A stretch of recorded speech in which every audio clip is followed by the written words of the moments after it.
Hello guys, welcome back to my channel. আমার আজকের ভিডিওতে তোমরা ফুল বিহু, সংক্রান্তি আর পয়লা বৈশাখের কিছু ক্লিপস দেখতে পারবে। তো ফুল বিহুর দিন প্রথমে সকালবেলা আমি খই নিয়ে গুঁড়ো করতে বসে গেছি। তো খইগুলোকে আমি হামুল দিস্তার মধ্যে ভালো করে গুঁড়ো করে নিচ্ছি। এটা আমার শ্বশুরবাড়ির হামুল দিস্তা, ভীষণই বড় আর ভীষণই ওয়েট। তো গুঁড়ো করে নেওয়ার পরে আমি গুড় জাল দিয়ে রেখেছিলাম, গুড় পাক দিয়ে রেখেছিলাম অ্যাকচুয়ালিতে। তো গুড় পাকগুলাকে আমি খইয়ের মধ্যে ঢেলে নিয়েছি, আর এটার মধ্যে আমি গোলমরিচের গুঁড়ো, কর্পূর, মিষ্টি জিরা এগুলা দিয়ে ভালো মতো মাখিয়ে চাকিয়ে নিয়েছি। তো আমি এখন লবণ বানাবো, সাজে বসিয়ে দিলাম লবণটা। তো আমি এভাবে করে সাজে বসিয়ে বসিয়ে সব লবণগুলা রেডি করে নিচ্ছি, কেন কি আজকে আমার অনেক কাজ আছে। তো আজকে ফুল বিহু, আমার ফুলের মালাও বানাতে হবে। তার জন্য আগে আমি লবণগুলো শেষ করলাম, তারপর ফুল নিয়ে বসে গেলাম। ফুল নিয়ে আমি এখন ফুলের মালা গেঁথে নিব। তো আমাদের বাপের বাড়ি আর শ্বশুর বাড়ির নিয়ম টোটালি ডিফারেন্ট। সংক্রান্তির দিন সকালে ঘুমের থেকে ওঠার সঙ্গে সঙ্গে আমাদের আগে বাসি মুখে জাগ দিতে হয়, আর ২০ কাটালি ৮ রকমের কাটা গাছের ধোঁয়া নিতে হয়, তাতে রোগ ব্যাধি দূর হয়।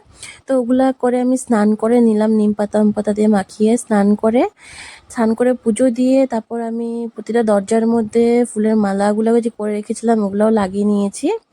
তো আমার ঠাকুর আসন দেওয়া শেষ। এবার আমি বসবো হলো ৫ জনের জন্য সামগ্রীগুলা রেডি করতে।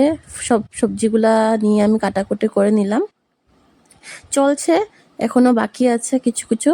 তো আমি সব ভালো মতো দেখাতে পারছি না, কেন কি অনেক কাজের মাঝখানে দিয়ে আমি ভিডিও করে তোমাদেরকে দেখাচ্ছি। তো প্রথমেতে আমাদের সকালবেলা দই চিড়া খই এগুলো দিয়ে মাখিয়ে খেতে হয়। ওগুলা খেয়ে পাচন বানানি স্টার্ট করব।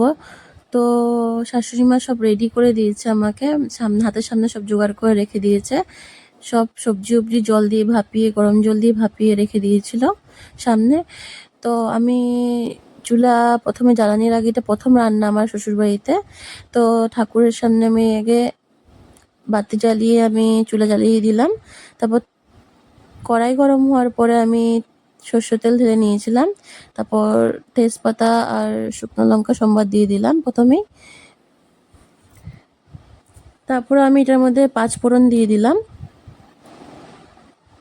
তারপর এটা ভালো মতো সেন্ট আসার পরে তারপর আমি যে আদার মরিচের পেস্টটা করে রেখেছিলাম সেগুলোও দিয়ে দিব। দিয়ে ভালো মতো লাড়াচাড়া করে নারকেল, কুচি করা নারকেল, বাদাম সবগুলো অ্যাড করে আমি ভালো মতো লাল লাল করে ভেজে নিচ্ছি। তো দেখো তোমরা, এটার কালার খুব সুন্দর কালার আসছে।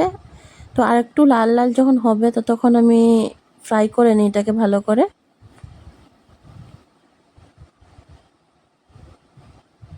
দেখো বাদামও লাল হয়ে গেছে, নারকেলগুলো লাল লাল হয়ে গেছে, আর ভালো সেন্টও আসছে। তারপর এটাতে আস্তে আস্তে করে আমি নুন অ্যাড করে দিচ্ছি, হিসাব মতো নুন দিয়ে আমি ভালো মতো লাড়াচাড়া করে নিলাম।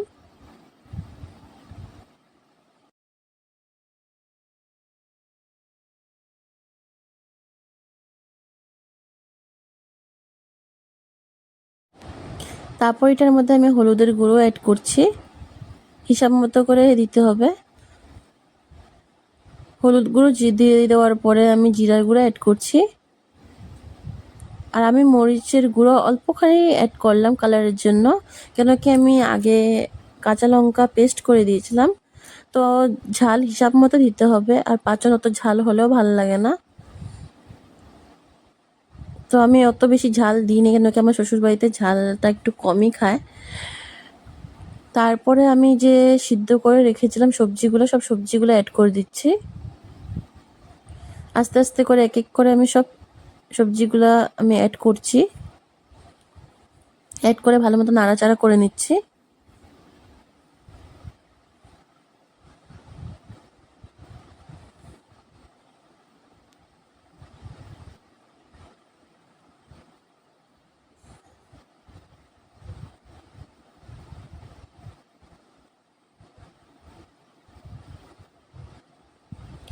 তো ডাটা ওটা সব আমি এখন অ্যাড করে দিলাম, সব সবজি উবজি যে ভাপিয়ে রেখেছিল সেগুলো অ্যাড করে দিলাম। তারপরে অ্যাড করে দিয়েছি এটার মধ্যে চানা মটর এগুলোকে অ্যাড করে দিলাম, সিদ্ধ করে আগের থেকে ফেলে রাখা হয়েছিল। তো আর একটু দিলে আমি মজিয়ে ফেলবো। তো ভালো মতো লাড়াচাড়া করে দিচ্ছি, আমি লাড়াচাড়া করে সবজিগুলোকে ভালো মতো স্প্রেড করে এটাকে কিছু সময়ের জন্য ঢাকা চাকা করে রেখে দিচ্ছি। তো অনেকখানি সময় হওয়ার পরে আমি ঢাকনা উঠিয়ে দেখছি ভালোই স্মেল আসছে। তো তারপরে আমি এগুলো ভালো মতো মজে যাওয়ার পর এটাতে একটু গরম মশলা অ্যাড করে দিচ্ছি, আর নামানোর আগে একটু ঘি ভালো মতো করে অ্যাড করে দিলাম। তো সুন্দর মতো এবার লাড়িয়ে চাড়িয়ে আমি পাঁচন আমার রেডি হয়ে গেছে। তো ঘি তো দেওয়া দেওয়া হয়ে গেছে, ঘি দেওয়াতে অনেক সুন্দর ফ্লেভার আসে, আর পাঁচনে ঘি না দিলে ভালোও লাগে না। তো ঘি দিয়ে আমি ভালো মতো লাড়াচাড়া করে নামিয়ে দিলাম। তো আমি আম টক ডাল বানিয়েছিলাম, আর 5 রকমের ভাজা আর পাঁচন আমার সব কিছু রেডি হয়ে গেছে।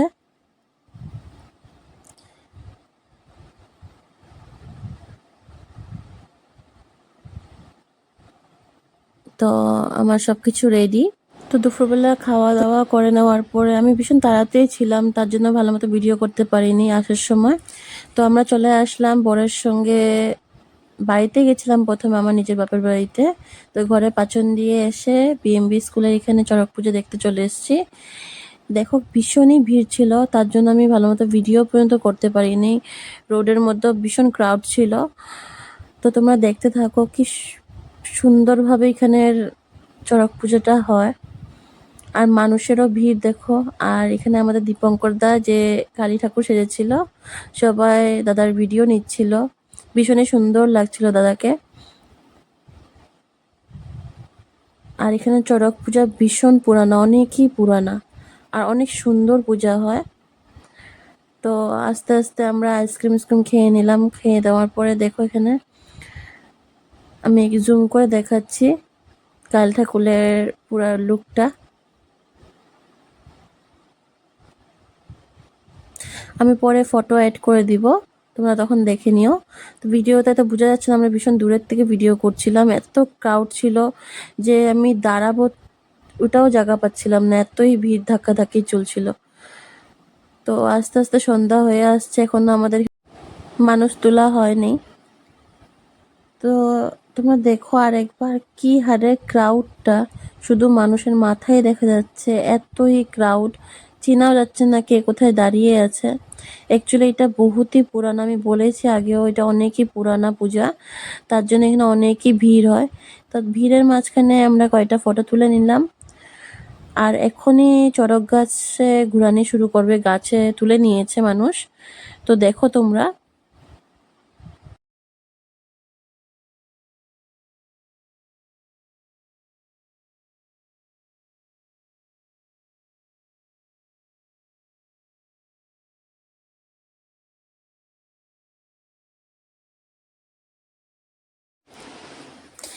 গাছ ঘোরানি শেষ হওয়ার সঙ্গে সঙ্গে আমরা বেরিয়ে পড়তে হবে, কারণ বাইরে অনেকই ট্রাফিক ছিল, যেতে অনেকই সময় লেগে যাবে। আর আমি শেষে এখন কিছু ফটো অ্যাড করে দিচ্ছি।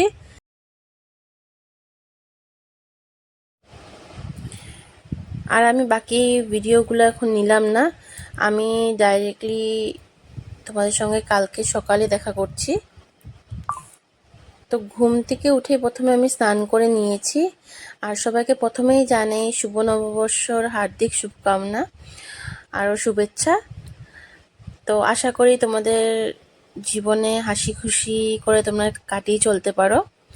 তো আজকে আমাদের দোকানে পূজা, তার জন্য আমি রেডি হয়ে গেছি, দোকানের সব পূজার জিনিস রেডি করে নিয়েছি। আমি দোকানে গিয়ে বাকিগুলো রেডি করব, ফল প্রসাদি কেটে। তো এখানে সব ঠাকুরের এখানে সাজানি হয়ে গেছে, আমি বাটা ওটা সব সাজিয়ে নিয়েছি। তো আমাদের পুরোহিত মশাইও চলে এসছে পুজো করতে। তো আমি আগে তোমাদেরকে সবাইকে দেখিয়ে নিই।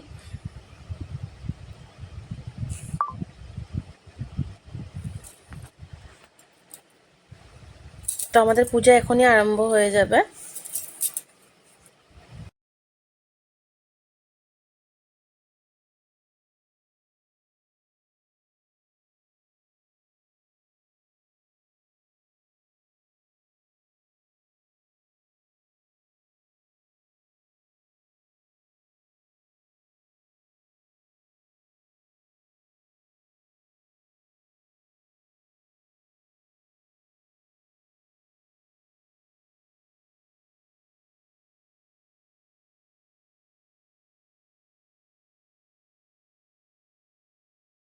তারপর দেওর, শাশুড়ি, হাজবেন্ড আর আমি মিলে অঞ্জলি নিয়ে নিলাম ঠাকুরের। তারপর আমরা অল্প ভিডিও করে নিলাম। আর এখানে ব্রাহ্মণ আমাদের ঠাকুরের দোকানের বইয়ের মধ্যে স্বস্তিক চিহ্ন দিয়ে এটা উৎসর্গ করে ঠাকুরের সামনে দিচ্ছে।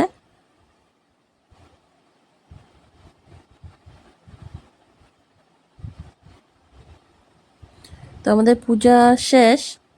তারপর আমি অল্প করে ভিডিও করে নিলাম। তারপর বাড়িতে গিয়ে এবার দোকানের জন্য মিষ্টি প্যাকিং করা হবে। তো উপরের কভারটা কিনে আনা হয়েছিল, তো ঘরেই আমরা সব সেট করে নিচ্ছি। আস্তে আস্তে করে সব রেডি করে নিলাম, তারপরে প্যাকিং করব। তো আমার দেওর আমি মিলেই করেছি সব। তো এদিকে সব জিনিসপত্র আনা হয়ে গেছে, আস্তে আস্তে করে আমরা প্যাকিং করে দেওর ঢালছে আর আমি প্যাকিং করছি। তো এরকম করে করে আমরা সবগুলা রেডি করে নিয়েছি। বিকেলবেলা হলে সবাইকে মিষ্টি দেওয়া হবে।